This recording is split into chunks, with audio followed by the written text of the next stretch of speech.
ਸਤਿ ਸ਼੍ਰੀ ਅਕਾਲ, ਤੁਸੀਂ ਜੁੜੇ ਹੋਏ ਹੋ ਪੰਜਾਬੀ ਰੇਡੀਓ ਯੂਐਸਏ ਦੇ ਨਾਲ ਤੇ ਮੈਂ ਹਾਂ ਪ੍ਰਵੀਨ ਸ਼ਰਮਾ ਲੈ ਕੇ ਹਾਜ਼ਰ ਹਾਂ ਪ੍ਰੋਗਰਾਮ ਖਬਰ ਤੇ ਨਜ਼ਰ। ਖਬਰ ਤੇ ਨਜ਼ਰ ਪ੍ਰੋਗਰਾਮ ਦੇ ਵਿੱਚ ਕਈ ਅਹਿਮ ਤੇ ਕਈ ਖਾਸ ਖਬਰਾਂ ਨੂੰ ਲੈ ਕੇ ਚਰਚਾ ਕਰਨ ਦੇ ਲਈ ਜੁੜ ਚੁੱਕੇ ਨੇ ਪੰਜਾਬ ਤੋਂ ਮਿੰਟੂ ਗੁਰਸਰੀਆ ਜੀ। ਮਿੰਟੂ ਸਤਿ ਸ਼੍ਰੀ ਅਕਾਲ, ਸਵਾਗਤ ਹੈ ਜੀ ਪੰਜਾਬੀ ਰੇਡੀਓ ਯੂਐਸਏ ਤੇ। ਜੀ ਸ਼ੁਕਰੀਆ ਸਾਰਿਆਂ ਨੂੰ, ਸਤਿ ਸ੍ਰੀ ਅਕਾਲ ਜੀ। ਖਬਰ ਤੇ ਨਜ਼ਰ ਪ੍ਰੋਗਰਾਮ ਨੂੰ ਸਪਾਂਸਰ ਕਰਦੇ ਨੇ ਖਾਲਸਾ ਇੰਸ਼ੋਰੈਂਸ ਏਜੰਸੀ ਵਾਲੇ, ਜਿਨ੍ਹਾਂ ਤੋਂ ਤੁਸੀਂ ਹਰ ਤਰੀਕੇ ਦੀ ਇੰਸ਼ੋਰੈਂਸ ਲੈ ਸਕਦੇ ਹੋ। ਇੰਸ਼ੋਰੈਂਸ ਬਾਰੇ ਪਤਾ ਕਰਨ ਦੇ ਲਈ ਉਹਨਾਂ ਦਾ ਨੰਬਰ ਹੈ 408-272-2500। ਇਹ 1992 ਤੋਂ ਲਗਾਤਾਰ ਇੰਸ਼ੋਰੈਂਸ ਬਿਜ਼ਨਸ ਦੇ ਵਿੱਚ ਸ਼ਾਨਦਾਰ ਸੇਵਾਵਾਂ ਦੇ ਰਹੇ ਨੇ। ਅਮਰੀਕਾ ਭਰ ਦੇ ਵਿੱਚ ਇੰਸ਼ੋਰੈਂਸ ਕਰਦੇ ਨੇ। Obama care, Medicare, covered California ਜਾਂ ਫਿਰ ਬਿਜ਼ਨਸ ਇੰਸ਼ੋਰੈਂਸ, ਲਾਈਫ ਇੰਸ਼ੋਰੈਂਸ, ਕਿਸੇ ਵੀ ਤਰ੍ਹਾਂ ਦੀ ਇੰਸ਼ੋਰੈਂਸ ਦੇ ਲਈ ਤੁਸੀਂ ਅੱਜ ਹੀ ਕਾਲ ਕਰੋ 408-272-2500 ਤੇ। ਟਰਕੀਅਨ ਇਮੀਗ੍ਰੇਸ਼ਨ ਲਾ ਫਰਮ ਵਾਲੇ, ਜੇ ਟਰਕੀਅਨ ਟੌਰਨੀ ਟਰਕੀਅਨਾਂ ਦੇ ਨਾਲ ਤੁਸੀਂ ਯੂਐਸ ਇਮੀਗ੍ਰੇਸ਼ਨ ਬਾਬਤ ਕੋਈ ਵੀ ਸਲਾਹ ਕਰਨੀ ਹੈ, ਕੋਈ ਵੀ ਸਵਾਲ ਪੁੱਛਣਾ ਤੇ ਇਹਨਾਂ ਦਾ ਨੰਬਰ ਹੈ 4159090503। ਕ੍ਰਿਸ਼ਨ ਧਨੋਟਾ ਯੂਬਾ ਸਿਟੀ, ਬਲਜਿੰਦਰ ਸਿੰਘ ਨੇ ਜਰੂਰਲੈਂਡ, ਪਰਮਜੀਤ ਕੌਰ ਅੰਗੀ ਵੈਕਾਵੈਲ, ਪ੍ਰਿਤਪਾਲ ਸਿੰਘ ਸਿੱਧੂ ਫ੍ਰੈਜ਼ਨੋ, ਜੀਐਨ ਲੀਵ ਵਾਲੇ ਟਰੱਕ ਵਾਸ਼ ਕਰਦੇ ਨੇ, ਆਇਲ ਚੇਂਜ ਕਰਦੇ ਨੇ, 에ਅਰ ਬ੍ਰੇਕਾਂ ਦਾ ਕੰਮ ਤਸੱਲੀ ਬਖਸ਼ ਕਰਵਾ ਸਕਦੇ, ਨਵੇਂ ਪੁਰਾਣੇ ਟਾਇਰ ਵੀ ਇਹਨਾਂ ਤੋਂ ਮਿਲਦੇ ਨੇ। ਲੋਕੇਸ਼ਨ ਸੈਂਤਾ ਨੇਲਾ ਦੀ, ਨਿੰਮਾ ਸਹੋਤਾ ਦੇ ਨਾਲ ਗੱਲ ਕੀਤੀ ਜਾ ਸਕਦੀ ਹੈ 209-277-0113 ਤੇ। MK market, Kashmir Singh Sacramento, Jassi Gill, Bhupinder Singh, Nirmal Singh Sandhu family, Bakersfield ਤੇ ਐਂਟੀਲਿਊਪ ਟਰੱਕ ਸਟਾਪ ਵਾਲੇ, ਇਹਨਾਂ ਸਾਰੇ ਹੀ ਸਪਾਂਸਰਸ ਦਾ ਬਹੁਤ-ਬਹੁਤ ਧੰਨਵਾਦ। ਤੇ ਜੇਕਰ ਤੁਸੀਂ ਵੀ ਪੰਜਾਬੀ ਰੇਡੀਓ ਯੂਐਸਏ ਦੇ ਇਹਨਾਂ ਪ੍ਰੋਗਰਾਮਾਂ ਨੂੰ ਸਪਾਂਸਰ ਕਰਨਾ ਚਾਹੁੰਦੇ ਹੋ ਤਾਂ ਸਟੂਡੀਓ ਦਾ ਨੰਬਰ ਹੈ 408272 ਅੱਜ ਦਾ ਇਹ ਖਬਰ ਤੇ ਨਜ਼ਰ ਪ੍ਰੋਗਰਾਮ ਸਾਲ 2024 ਦੀ 31 ਜਨਵਰੀ ਦਾ ਪ੍ਰੋਗਰਾਮ ਹੈ ਤੇ ਦਿਨ ਅੱਜ ਬੁੱਧਵਾਰ ਹੈ। ਮਿੰਟੂ ਜੀ, ਖਬਰਾਂ ਦੇ ਵੱਲ ਆਈਏ। ਸ਼ੁਰੂਆਤ ਕਰੀਏ ਝਾਰਖੰਡ ਤੋਂ। ਬਿਹਾਰ ਤੋਂ ਬਾਅਦ ਨਾਲ ਲੱਗਦਾ ਸੂਬਾ ਝਾਰਖੰਡ ਵੀ ਸਿਆਸੀ ਤੌਰ ਤੇ ਵੱਡੀ ਹਲਚਲ ਦੇ ਵਿੱਚੋਂ ਲੰਘ ਰਿਹਾ। ਕਹਿੰਦੇ ਕਿਸੇ ਵੇਲੇ ਵੀ ਹੋ ਸਕਦਾ ਸੀਐਮ ਗ੍ਰਿਫਤਾਰ। ਵੇਖੋ, ਇਹ ਮਾਮਲਾ ਸੀਗਾ ਰਾਂਚੀ ਦੇ ਵਿੱਚ ਇੱਕ ਜ਼ਮੀਨ ਦੇ ਟੁਕੜੇ ਦਾ, ਲਗਭਗ 7.25 ਕਿੱਲਿਆਂ ਦਾ ਰੌਲਾ ਸੀਗਾ ਜੀ। ਰੌਲਾ ਤੇ ਵੈਸੇ ਕਨਾਲ, ਮਰਲੇ, ਸਰਸਾਈ ਦਾ ਹੀ ਬੜਾ ਹੁੰਦਾ ਹੈ, ਇੱਥੇ ਕਿੱਲਿਆਂ ਦਾ ਸੀਗਾ। ਤਾਂ ਗੱਲ ਇਹ ਆ ਕਿ ਉਸ ਤੋਂ ਬਾਅਦ ਫਿਰ ਇੱਕ ਸਿਲਸਿਲਾ ਸ਼ੁਰੂ ਹੁੰਦਾ ਗ੍ਰਿਫਤਾਰੀਆਂ ਦਾ, ਕਿਉਂਕਿ ਕੁਝ ਬੰਦਿਆਂ ਨੇ ਫੌਜ ਦੀ ਜ਼ਮੀਨ ਜਿਹੜੀ ਸੀਗੀ ਉਹ ਨੱਪੀ, ਜਾਲੀ ਕਾਗਜ਼ਾਤ ਬਣਾ ਕੇ। ਜੀ। ਉਹਦੇ ਵਿੱਚ ਗਾਂ ਫਿਰ ਜਾ ਕੇ ਇੱਕ ਸਾਬਕਾ ਡਿਪਟੀ ਕਮਿਸ਼ਨਰ ਦੀ ਵੀ ਗ੍ਰਿਫਤਾਰੀ ਹੋਈ ਸੀ। ਉੱਥੋਂ ਗਾਂ ਫਿਰ ਮਾਮਲਾ ਜਿਹੜਾ ਵੱਧਦਾ ਸੁਰੇਨ ਤੱਕ ਆਇਆ ਤੇ ਇਹ ਵੀ ਨਾਲ ਦੋਸ਼ ਲੱਗਾ ਕਿ ਕੁਝ ਜ਼ਮੀਨ ਇਹਨੇ ਆਪਦੀ ਬੀਵੀ ਨੂੰ ਦਿੱਤੀ ਆ, ਜਿਹਦੀ ਅੱਜ ਚਰਚਾ ਸੀ ਕਿ ਕਲਪਨਾ ਸੁਰੇਨ ਨਵੀਂ ਚੀਫ ਮਿਨਿਸਟਰ ਬਣ ਸਕਦੀ ਆ, ਪਰ ਇਹਨਾਂ ਦੀ ਆਪਸ ਦੇ ਵਿੱਚ ਘਰੇ ਹੀ ਖੜਕ ਪਈ ਕਿ ਨਹੀਂ, ਉਹ ਨਹੀਂ ਬਣੇਗੀ, ਨਹੀਂ ਤਾਂ ਅੱਜ ਦੂਜੀ ਰਾਬੜੀ ਦੇਵੀ ਸ਼ਾਇਦ ਉਹ ਬਣ ਜਾਂਦੀ। ਤੇ ਇੰਟਰਸਟਿੰਗ ਫੈਕਟ ਤੁਹਾਨੂੰ ਮੈਂ ਇਹ ਦੱਸਾਂ ਕਿ ਉਹਦਾ ਜਨਮ ਕਪੂਰਥਲੇ ਹੋਇਆ ਸੀ। ਜੀ। ਗੱਲ ਇਹ ਆ ਕਿ ਇੱਥੋਂ ਚੱਲਦਾ ਕੰਮ ਫਿਰ 9-10 ਵਾਰੀ ਸਮਨਿੰਗ ਹੋਈ। ਹਿੰਮਤ ਸੁਰੇਨ, ਮੈਂ ਇੱਕ ਚੀਜ਼ ਤੁਹਾਨੂੰ ਦੱਸਾਂ ਕਿ ਅਸਲ ਦੇ ਵਿੱਚ ਇਹ ਨਹੀਂ ਹੈ ਕਿ ਈਡੀ ਚੋਰਾਂ ਨੂੰ ਫੜਦੀ ਫਿਰਦੀ ਆ। ਠੀਕ ਹੈ ਜੀ। ਈਡੀ ਹੋਰਾਂ ਨੂੰ ਫੜਦੀ ਫਿਰਦੀ ਆ, ਜਿਹੜੇ ਇਹਨਾਂ ਤੋਂ ਦੂਰ ਨੇ, ਇਹਨਾਂ ਦੇ ਵਿਰੋਧੀ ਨੇ। ਹਿੰਮਤ ਸੁਰੇਨ ਸ਼ਿਬੂ ਸੁਰੇਨ ਦਾ ਮੁੰਡਾ ਹੈ ਜੀ, ਡਰਨ ਵਾਲਾ ਵਿਅਕਤੀ ਨਹੀਂ ਹੈ ਉਹ। ਠੀਕ ਹੈ, ਮੈਂ ਨਹੀਂ ਕਹਿੰਦਾ ਕਿ ਕਿਸੇ ਨੇ ਚੋਰੀ ਚਕਾਰੀ ਨਹੀਂ ਕੀਤੀ ਹੋਣੀ, ਜਦੋਂ ਪਾਵਰ ਚ ਹੁੰਦਾ ਬਥੇਰਾ ਕੁਝ ਕਰਦਾ ਉਹ, ਪਰ ਅੱਜ ਦੀ ਤਾਰੀਖ ਦੇ ਵਿੱਚ ਮੈਂ ਜਿਵੇਂ ਕਿਹਾ ਕਿ ਚੋਰਾਂ ਨੂੰ ਨਹੀਂ ਹੋਰਾਂ ਨੂੰ ਫੜਦੇ ਆ। ਜੇ ਚੋਰਾਂ ਨੂੰ ਹੀ ਫੜਨਾ ਹੁੰਦਾ ਤੇ ਸ਼ਗਨ ਭੁਜਬਲ ਕਿੱਥੇ ਹੁੰਦਾ? ਭਾਜਪਾ ਚ। ਨਰੈਣ ਰਾਣੇ ਕਿੱਥੇ ਹੁੰਦਾ? ਭਾਜਪਾ ਚ ਜੀ। ਹਿੰਮਤ ਬਿਸਵਾ ਸ਼ਰਮਾ ਉਹ ਕਿੱਥੇ ਹੁੰਦਾ? ਭਾਜਪਾ ਚ। ਜੇ ਇਹਨਾਂ ਨੇ ਚੋਰ ਹੀ ਫੜਨੇ ਹੁੰਦੇ, ਜਿਸ ਅਜੀਤ ਪਵਾਰ ਨੂੰ ਇਹਨਾਂ ਨੇ ਮਹਾ ਕਰਪਟ ਕਿਹਾ ਕਿ ਇਹਨੂੰ ਛੱਡਾਂਗੇ ਨਹੀਂ, ਫਿਰ ਉਹ ਭਾਜਪਾ ਚ ਹੀ ਹੁੰਦਾ। ਸੋ ਐਸੀਆਂ ਮਿਸਾਲਾਂ ਤੁਹਾਨੂੰ ਅਨੇਕਾਂ ਦੇ ਸਕਦਾ ਮੈਂ। ਤਾਂ ਕਹਿਣ ਦਾ ਮਤਲਬ ਇਹ ਕਿ ਮਸਲਾ ਇੱਥੇ ਇਹ ਸੀ ਕਿ ਤੂੰ ਇਹਨਾਂ ਵਾਲਾ ਗੱਠਜੋੜ ਛੱਡ ਕੇ ਕਾਂਗਰਸ ਵਾਲਾ ਇੱਧਰ ਆ ਜਾ। ਉਹਨੇ ਆਖਿਆ ਹੋ ਹੀ ਨਹੀਂ ਸਕਦਾ ਮਿੱਤਰਾ। ਅੱਛਾ, ਝੁਕ ਜਾਵਾਂ, ਇਹ ਹੋ ਹੀ ਨਹੀਂ ਸਕਦਾ।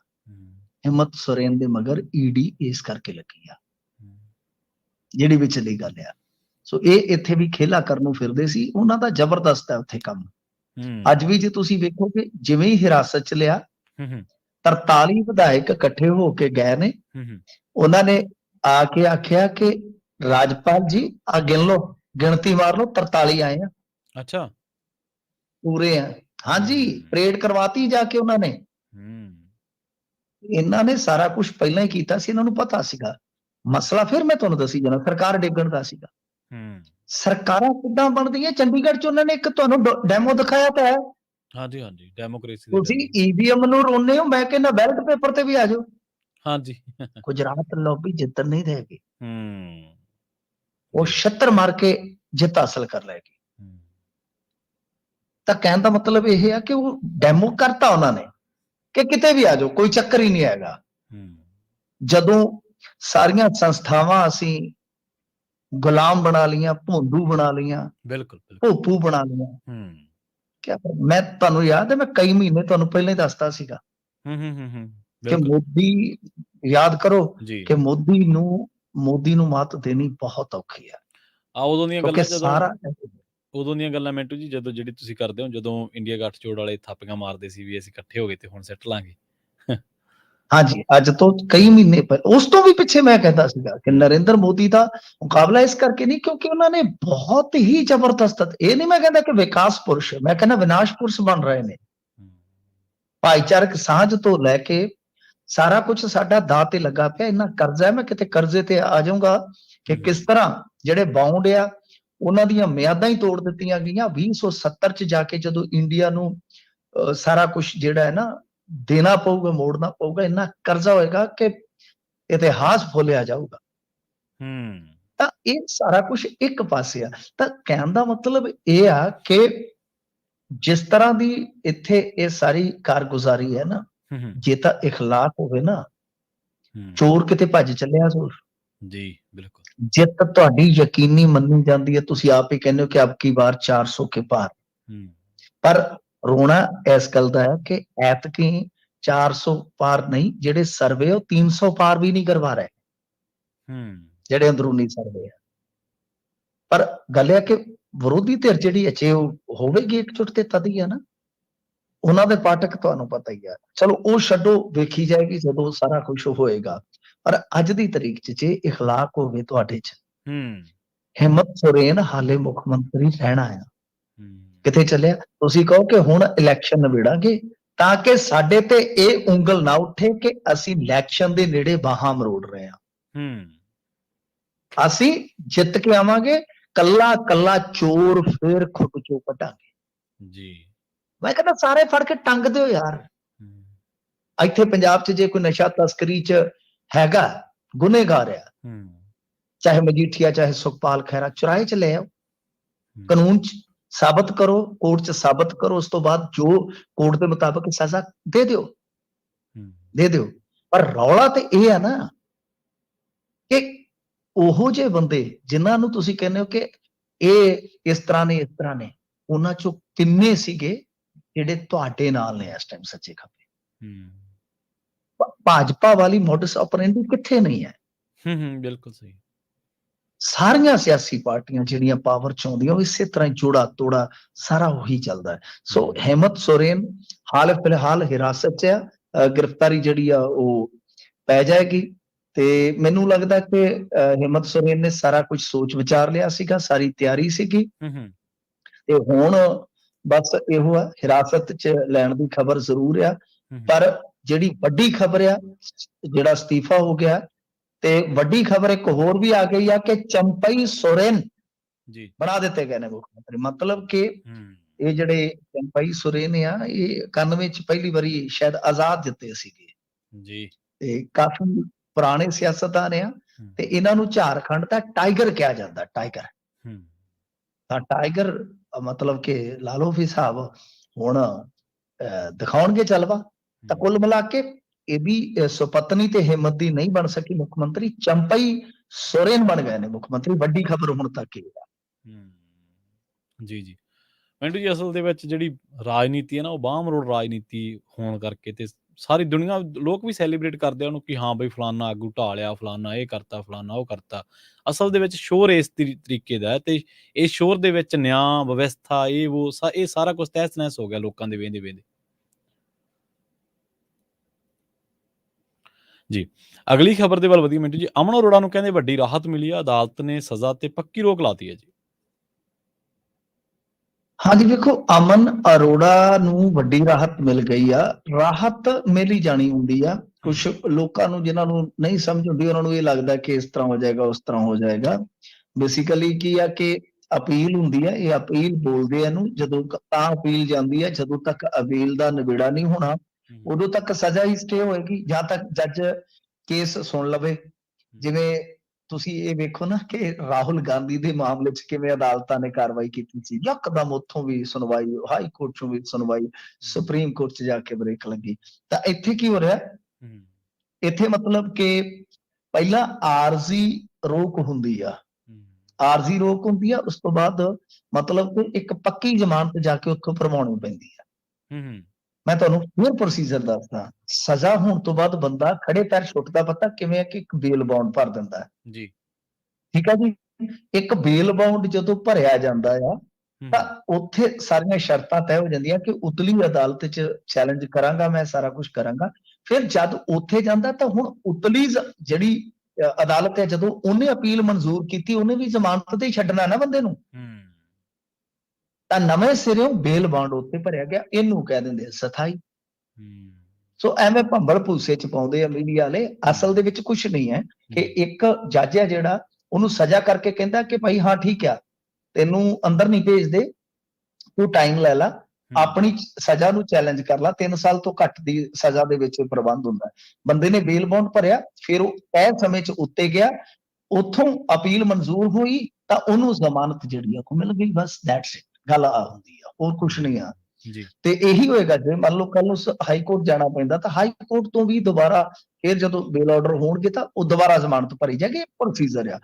ਤਾਂ ਇਹਨਾਂ ਨੂੰ ਮਤਲਬ ਕਿ ਉੱਥੋਂ ਇਹ ਵੱਡੀ ਰਾਹਤ ਮਿਲੀ ਆ ਕਿ ਜ਼ਮਾਨਤ ਮਿਲ ਗਈ ਆ। ਹੁਣ ਬਹਿਸ ਕਦੋਂ ਹੁੰਦੀ ਹੈ, ਕਿਉਂਕਿ ਇੱਕ ਚੀਜ਼ ਨੋਟ ਕਰਿਓ ਕਿ ਹੁਣ ਅਮਨ ਅਰੋੜਾ ਦੇ ਕੇਸ 'ਚ ਗਵਾਹੀਆਂ ਨਹੀਂ ਲੱਗਣੀਆਂ, ਠੀਕ ਹੈ ਜੀ, ਉੱਥੇ ਗਵਾਹਾਂ ਨੇ ਨਹੀਂ ਜਾਣਾ, ਉੱਥੇ ਸਿਰਫ ਤੇ ਸਿਰਫ ਜੋ ਮਤਲਬ ਇੱਕ ਕਹਿ ਲਓ ਕਿ ਪੀੜਤ ਤੇ ਰਿਹਾ ਤੇ ਇੱਕ ਡਿਫੈਂਸ ਤੇ ਰਿਹਾ, ਇਹਨਾਂ ਦੀ ਸਿਰਫ ਬਹਿਸ ਹੀ ਹੋਣੀ ਆ ਜਾ ਕੇ ਐਂਡ 'ਚ। ਉਹ ਪੁਆਇੰਟ ਆਊਟ ਚੀਜ਼ਾਂ ਕਰਕੇ ਘੰਟੇ ਡੇਢ ਘੰਟੇ ਦੀ ਬਹਿਸ ਹੁੰਦੀ, ਉਸ ਤੋਂ ਬਾਅਦ ਫੈਸਲਾ ਆ ਜਾਣਾ। ਸੋ ਫੈਸਲਾ ਕਿਸੇ ਵੇਲੇ ਵੀ ਆ ਸਕਦਾ, ਯਾਨੀ ਕਿਸੇ ਵੇਲੇ ਵੀ ਜੱਜ ਜਦੋਂ ਵੀ ਉਹਨਾਂ ਨੂੰ ਲੱਗੇ ਉਹ ਆਪਣੀ ਸੁਵਿਧਾ ਅਨੁਸਾਰ ਬਹਿਸ ਕਰਵਾ ਸਕਦੇ ਆ। ਸੋ ਹਾਲ ਫਿਲਹਾਲ ਕਹਿ ਲਓ ਕਿ ਜਿਹੜੀ ਇਹ 31 ਜਨਵਰੀ ਤੱਕ ਕਨਵੈਕਸ਼ਨ ਤੇ ਸਟੇ ਦਿੱਤੀ ਹੋਈ ਸੀ, ਤਾਂ ਉਹਦੇ 'ਚ ਕੀ ਆ ਕਿ ਪੱਕੀ ਜ਼ਮਾਨਤ ਮਿਲ ਗਈ ਹੈ, ਬਸ ਆਹੀ ਫਰਕ ਆ। ਤਾਂ ਹੁਣ ਇਹਨਾਂ ਨੂੰ ਕੋਈ ਵੱਡੀ ਗੱਲ ਨਹੀਂ, ਪਰ ਗੱਲ ਫਿਰ ਇਖਲਾਕ ਦੀ ਆਉਂਦੀ ਆ, ਗੱਲ ਫਿਰ ਸਿਧਾਂਤ ਦੀ ਆਉਂਦੀ ਆ ਕਿ ਕਾਇਦੇ ਦੇ ਮੁਤਾਬਕ ਅੱਜ ਤੱਕ 31 ਤੱਕ ਜਦੋਂ ਤੱਕ ਪੱਕੀ ਨਹੀਂ ਸੀ ਲੱਗਦੀ, ਜਾਂ ਕਹਿ ਲਓ ਕਿ ਆਰਜ਼ੀ ਰੋਕ ਨਹੀਂ ਸੀ ਲੱਗਦੀ, ਉਦੋਂ ਤੱਕ ਇਹਨਾਂ ਦੀ ਮੈਂਬਰਸ਼ਿਪ ਜਾਂਦੀ ਸੀ, ਠੀਕ ਹੈ ਨਾ, ਚਾਹੇ ਕੱਚੀ ਚਾਹੇ ਪੱਕੀ, ਜਦੋਂ ਤੱਕ ਸਜ਼ਾ ਸਟੇ ਨਹੀਂ ਸੀ ਹੁੰਦੀ। ਕਾਇਦੇ ਦੇ ਮੁਤਾਬਕ ਅਮਨ ਅਰੋੜਾ ਅਯੋਗ ਸੀ ਤੇ ਇਹ ਸਦਾ ਕਲੰਕ ਆਮ ਆਦਮੀ ਪਾਰਟੀ ਦੇ ਮੱਥੇ ਤੇ ਲੱਗਾ ਰਹੇਗਾ ਕਿ ਇਹਨਾਂ ਨੇ ਇਸ ਕਾਇਦੇ 'ਚ ਆਪਣਾ ਸਾਫ਼ ਸੁਥਰਾ ਰੋਲ ਨਹੀਂ ਨਿਭਾਇਆ ਜੀ। ਤੇ ਝਾੜੂ ਦੇ ਨਿਸ਼ਾਨ ਤੋਂ ਹੀ ਹੰਗਾਮਾ ਹੋ ਗਿਆ ਮਿੰਟੂ ਜੀ, ਹੰਗਾਮਾ ਬਰਪਾ ਰੇ। ਗੱਲ ਇਹ ਆ ਕਿ ਇਹ ਹੁਣ ਫੋਟੋਆਂ ਵਾਲੀ ਰਾਜਨੀਤੀ ਤੇ ਕਰਨ ਨਹੀਂ ਸੀ ਆਏ, ਪਰ ਹੁਣ ਕਹਿੰਦੇ ਆ ਕਿ ਬਈ ਫੋਟੋਆਂ ਇੰਨੀਆਂ ਲਾਉਣੀਆਂ ਕਿ ਅਮਰ ਹੀ ਹੋ ਜਾਈਏ, ਸੰਸਾਰ ਤੇ ਇੰਨੀਆਂ ਫੋਟੋਆਂ ਲਾ ਦਈਏ ਕਿ ਕੱਖ ਕਾਣਾ ਤੇ ਵੀ ਗਲੀਆਂ 'ਚ ਕਿਤੇ ਨਾ ਕਿਤੇ ਮਿਲ ਹੀ ਜਾਈਏ ਲੋਕਾਂ ਨੂੰ। ਅਜੇ ਤੇ ਪ੍ਰਚਾਰ ਵਾਸਤੇ ਵੈਨਾਂ ਆ ਰਹੀਆਂ ਨੇ 5 ਫਰਵਰੀ ਤੋਂ, ਹਾਂਜੀ 97 ਵੈਨਾਂ ਆ ਰਹੀਆਂ ਨੇ ਤੇ ਪਿੱਛੇ 200 ਟਰੱਕ ਹੋਰ ਆ ਕਿਰਾਏ ਤੇ। ਕਹਿੰਦੇ ਜੀ ਕਿ ਸਕੀਮਾਂ ਦੀ ਮਸ਼ਹੂਰੀ ਕਰਨੀ ਆ, ਮਸ਼ਹੂਰੀ ਸਿਰ ਜਾਂਦਿਆਂ ਦੀ ਕਰਨੀ ਆ, ਮਸ਼ਹੂਰੀ ਤੇ ਇਹਨਾਂ ਨੇ ਲੋਕ ਸਭਾ ਇਲੈਕਸ਼ਨਾਂ ਵਾਸਤੇ ਆਪਣੇ ਆਕੇ ਦੀ ਤੇ ਆਪਣੇ ਇਥੋਂ ਵਾਲੇ ਜਿਹੜੇ ਉਮੀਦਵਾਰ ਤਾਕੇ ਉਹਨਾਂ ਦੀ ਕਰਨੀ। ਪੈਸਾ ਕਿਹਦਾ ਵੇਖੋ, ਦੂਜੇ ਜਿਹੜੇ ਸੀਗੇ ਉਹ ਹੋਰ ਤਰ੍ਹਾਂ ਦੀ ਰਾਜਨੀਤੀ ਕਰਦੇ ਸੀ, ਇਹ ਤੇ ਬੜੀ ਚਲਾਕੀ ਨਾਲ ਲੋਕਾਂ ਨੂੰ ਬੇਵਕੂਫ ਬਣਾਈ ਜਾਂਦੇ ਆ, ਝਾਕੀਆਂ ਕੱਢੀ ਜਾਂਦੇ ਆ। ਦੱਸੋ ਗਲੀ ਗਲੀ MOU ਆਪ ਸਾਈਨ ਕੀਤਾ ਪੰਜਾਬ ਨੇ ਹਜ਼ੂਰ ਕਿ ਤੀਜੇ ਸਾਲ ਵਾਰੀ ਆ ਜਾਵੇ। ਇਹਦੇ ਤੇ ਸਾਰੀਆਂ ਗੱਲਾਂ ਕਲੀਅਰ ਕਰ ਚੁੱਕੇ ਆ, ਮੈਂ ਖੁਦ ਆਪਣੇ ਪੇਜ ਤੋਂ ਲਾਈਵ ਹੋ ਕੇ ਸਾਰਾ ਕੁਝ ਦਿਖਾਇਆ ਸੀ ਲੋਕਾਂ ਨੂੰ ਕਿ MOU ਸਾਈਨ ਹੋ ਚੁੱਕਾ ਹੈ।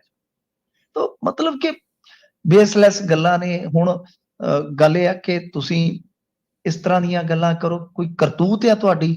ਉੱਥੇ ਖੰਨਾ ਨਗਰ ਕੌਂਸਲ ਦੇ ਵਿੱਚ ਇਹ ਸ਼ਾਮੀ ਉੱਥੇ ਲੜ ਪਏ ਆ, ਵਿਧਾਇਕ ਸਾਹਿਬ ਵੀ ਸਨ ਉੱਥੇ, ਸੋਂਧ ਸਾਹਿਬ ਆ ਸ਼ਾਇਦ ਉੱਥੇ, ਹਾਂਜੀ ਤਰੁਣਪ੍ਰੀਤ ਸੌਂਦ, ਹਾਂ ਤਰੁਣਪ੍ਰੀਤ ਸੌਂਦ, ਹੂੰ, ਹੂੰ, ਉਹ ਵਿਧਾਇਕ ਹੈ ਇੱਥੋਂ ਦੇ। ਉਹਦੇ ਸਾਹਮਣੇ ਹੀ ਆਮ ਆਦਮੀ ਪਾਰਟੀ ਵਾਲੇ ਤੇ ਕਾਂਗਰਸ ਦੇ ਕੌਂਸਲਰ ਜਿਹੜੇ ਭਿੜ ਗਏ। ਹੂੰ, ਸਰਕਾਰੀ ਮਸ਼ੀਨਰੀ ਤੇ ਆਮ ਆਦਮੀ ਪਾਰਟੀ ਦਾ ਨਿਸ਼ਾਨ ਲਾ ਦਿੱਤਾ ਗਿਆ। ਹੂੰ, ਉਹਦੇ ਤੋਂ ਸਿਆਪਾ ਹੋ ਗਿਆ। ਪਹਿਲਾਂ ਗਾਲੀ ਹੋਏ, ਫਿਰ ਹੱਥੋਂ ਪਾਈ ਦੀ ਇੱਕ ਨੌਬਤ ਆ ਗਈ। ਬੜੀ ਮੁਸ਼ਕਲ ਨਾਲ ਫਿਰ ਨਗਰ ਕੌਂਸਲ ਦਾ ਜਿਹੜਾ ਇਹ ਸੀਗਾ ਕੰਪਲੈਕਸ, ਉਹ ਯੁੱਧ ਦਾ ਮੈਦਾਨ ਬਣਨ ਤੋਂ ਬਚਿਆ, ਬਹੁਤ ਮੁਸ਼ਕਲ ਬਚਾਇਆ ਗਿਆ। ਯਾਨੀ ਅੱਧ ਪਚੱਦੀ ਲੜਾਈ ਤੇ ਹੋ ਗਈ ਆ। ਹੁਣ ਹੈ ਕੀ ਸੀ ਕਿ 2 ਸਵੀਪਿੰਗ ਮਸ਼ੀਨਾਂ ਲਿਆਂਦੀਆਂ ਜੀ ਜੀ 16 ਕਚਰੇ ਦੀ ਡੋਰ ਟੂ ਡੋਰ ਕਲੈਕਸ਼ਨ ਜਿਹੜੀ ਸੀਗੀ, ਉਹਦੇ ਵਾਸਤੇ ਇਹਨਾਂ ਨੇ ਉਦਘਾਟਨ ਕਰਨਾ ਸੀਗਾ। ਹੁਣ ਤੁਸੀਂ ਹਿਸਾਬ ਲਾ ਲਓ ਕਿ ਉਹਨਾਂ ਉੱਤੇ ਵੀ ਸਟicker ਲਾ ਦਿੱਤੇ ਗਏ। ਭਗਵੰਤ ਮਾਨ ਦੀ ਫੋਟੋ, ਵਿਧਾਇਕ ਦੀ ਫੋਟੋ, ਮਤਲਬ ਕਿ ਕਮਾਲ ਹੋ ਗਈ ਹੈ ਯਾਰ। ਇਹਨਾਂ ਨੂੰ ਇਹ ਨਹੀਂ ਪਤਾ ਕਿ ਉਹ ਜੇ ਕਚਰੇ ਵਾਲੇ ਡੱਬੇ ਤੇ ਵੀ ਤੁਸੀਂ ਲਾ ਦਿੱਤੇ ਤੇ ਭਗਵੰਤ ਮਾਨ ਦੇ ਮੂੰਹ ਤੇ ਉਹਨਾਂ ਨੇ ਕੀ ਕੁਝ ਸੁੱਟਣਾ ਲੋਕਾਂ ਨੇ। ਸਵੀਪਿੰਗ ਮਸ਼ੀਨ ਹੱਦ ਹੋ ਗਈ, ਝਾੜੂ ਮਾਰਨ ਵਾਲੀ ਜੀ ਸਵੀਪਿੰਗ ਉਹੀ ਹੋ ਗਈ ਨਾ, ਉਹ ਜਿਹੜੀ ਸਾਫ਼ ਕਰਦੀ ਆ। ਉੱਡ ਉੱਡ ਕੇ ਘੱਟਾ ਤੁਹਾਡੇ ਮੁੱਖ ਮੰਤਰੀ ਵਿਧਾਇਕ ਦੇ ਸਿਰ 'ਚ ਪੈਣਾ ਜੀ, ਪਰ ਪ੍ਰਵਾਹ ਕੋਈ ਨਹੀਂ। ਇਹ ਕਹਿੰਦੇ ਭਾਵੇਂ ਸੀਵਰੇਜ ਦੇ ਢੱਕਣ ਤੇ ਲਾ ਦਿਓ, ਫੋਟੋ ਲੱਗਣੀ ਚਾਹੀਦੀ ਹੈ। ਫੋਟੋ ਭਾਵੇਂ ਬੋ ਨਾਲ ਬੇਹੋਸ਼ ਹੋ ਜੇ ਜੀ, ਫੋਟੋ ਤੋਂ ਨਹੀਂ, ਖਿੱਚ ਮੇਰੀ ਫੋਟੋ, ਖਿੱਚ ਮੇਰੀ ਫੋਟੋ। ਆ ਵੇਖ ਲਓ ਕਰਤੂਤ। ਸਰਕਾਰੀ ਮਸ਼ੀਨਰੀ, ਪਹਿਲੀ ਗੱਲ ਆ ਕਿ ਇਹ ਅਫਸਰਸ਼ਾਹੀ ਜਿਹੜੀ ਆ ਉਹ ਇੱਥੇ ਉਹ ਸਗੋਂ ਅਸੀਂ ਈਡੀ ਨੂੰ ਰੋਨੇ ਆ ਜਾਂ ਈਡੀ ਤੋਂ ਘੱਟ ਨੇ। ਆ ਮੈਂ ਉਹਦਾ ਵਰਜਨ ਪੜ੍ਹਦਾ ਪਿਆ ਸੀ ਈਓ ਦਾ, ਉਹ ਕਹਿੰਦਾ ਜੀ ਮੈਨੂੰ ਤੇ ਇਹਦੇ ਬਾਰੇ ਪਤਾ ਨਹੀਂ, ਨਿਯਮ ਕੀ ਹੈ। ਆ ਲਓ, ਜੇ ਤੈਨੂੰ ਈਓ, ਮੈਨੂੰ ਲੱਗਦਾ ਕਿ ਇਹਨੂੰ ਈਓ ਜਿਸਨੇ ਬਣਾਇਆ ਉਹਨੂੰ ਖਿੱਚਣਾ ਚਾਹੀਦਾ। ਬਿਲਕੁਲ, ਇਹਨੂੰ ਇਹ ਨਹੀਂ ਪਤਾ ਕਿ ਸਰਕਾਰੀ ਮਸ਼ੀਨਰੀ ਤੇ ਕਿਸੇ ਪਾਰਟੀ ਦਾ ਚੋਣ ਨਿਸ਼ਾਨ ਨਹੀਂ ਲੱਗ ਸਕਦਾ। ਕਮਾਲ ਦੀ ਗੱਲ ਆ। ਆਖੇ ਜੀ ਮੈਨੂੰ ਤਾਂ ਪਤਾ ਨਹੀਂ ਜੀ, ਮੈਂ ਤੇ ਜਾਣਕਾਰੀ ਨਹੀਂ ਹੈ। ਠੀਕ ਹੈ ਨਾ ਜੀ, ਸਰਕਾਰੀ ਮਸ਼ੀਨਰੀ ਤੇ ਪਾਰਟੀ ਦਾ ਨਾਮ ਤੇ ਨਿਸ਼ਾਨ ਲਾ ਸਕਦੇ ਆ, ਇਹ ਪਤਾ ਨਹੀਂ, ਪਤਾ ਕਰਾਂਗਾ। ਪਤਾ ਕੀ ਕਰਨਾ? ਤਾਂ ਆਹ ਚੀਜ਼ਾਂ ਚੱਲ ਰਹੀਆਂ ਹਜ਼ੂਰ। ਇੱਥੇ ਤੇ ਲਿਫਾਫੇ ਜਿਹੜੇ ਹੁੰਦੇ ਆ ਨਾ, ਲਿਫਾਫਿਆਂ ਤੇ ਵੀ ਫੋਟੋਆਂ ਲਾਈਆਂ ਹੋਈਆਂ ਇਹਨਾਂ ਨੇ ਜੀ। ਆ ਜਿਹੜੇ ਮਤਲਬ ਕਿ ਜਿਹਦੇ ਵਿੱਚ ਪਤਾ ਨਹੀਂ ਕੀ ਕੁਛ ਪੈਂਦਾ, ਉਹਨਾਂ ਤੇ ਵੀ ਫੋਟੋਆਂ ਲਾ ਲੈਂਦੇ ਆ। ਸੋ ਫੋਟੋਆਂ ਦੇ ਇਹ ਉਹ ਨੇ ਮਾਨ ਸਾਹਿਬ, ਇਹਨਾਂ ਦੇ ਪ੍ਰਸ਼ੰਸਕ ਤੇ ਭੁੱਲ ਜਾਂਦੇ ਆ। ਉਹ ਵਿਚਾਰੇ ਕਰਨ ਵੀ ਕੀ। ਉਹ ਤੇ ਠੀਕ ਹੈ, ਵਧੀਆ, ਉਹਨਾਂ ਦੀ ਯਾਦਦਾਸ਼ਤ ਇੰਨੀ ਕੁ ਕਮਜ਼ੋਰੀ ਹੋਣੀ ਚਾਹੀਦੀ ਹੈ ਕਿ ਉਹ ਗਮ ਨਾ ਲੱਗੇ ਕੋਈ, ਭੁੱਲ ਜਾਂਦੇ ਬਹੁਤ ਜਲਦੀ। ਉੱਥੇ ਗਜਨੀ ਤੋਂ ਵੀ ਛੇਤੀ ਭੁੱਲ ਜਾਂਦੇ।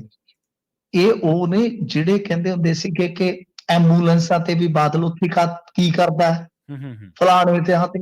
ਇਹ ਉਹ ਲੋਕ ਨੇ ਜਿਹੜੇ ਵਿਰੋਧ ਕਰਦੇ ਹੁੰਦੇ ਸੀਗੇ। ਤੇ ਤੁਸੀਂ ਹੁਣ ਦੇਖ ਲਓ ਕਿ ਮਤਲਬ ਕੋਈ ਥਾਂ ਹੀ ਨਹੀਂ ਛੱਡੀ। ਆਉਣ ਵਾਲੇ ਦਿਨਾਂ 'ਚ ਤੇ ਮੈਨੂੰ ਲੱਗਦਾ ਕਿ ਸਟੇਸ਼ਨ ਤੇ ਵਿਕਦੀਆਂ ਦਾਤਨਾਂ ਤੇ ਵੀ ਇਹਨਾਂ ਕਹਿਣਾ ਕਿ ਭਗਵੰਤ ਮਾਨ ਦੇ ਸਟicker ਲਾਇਆ ਕਰੋ ਥਰੜੇ ਪਾਸੇ ਜੀ। ਤੇ ਖਹਿਰਾ ਦੀ ਪਟੀਸ਼ਨ ਤੇ ਸਰਕਾਰ ਨੂੰ ਨੋਟਿਸ ਹੋਇਆ ਜੀ।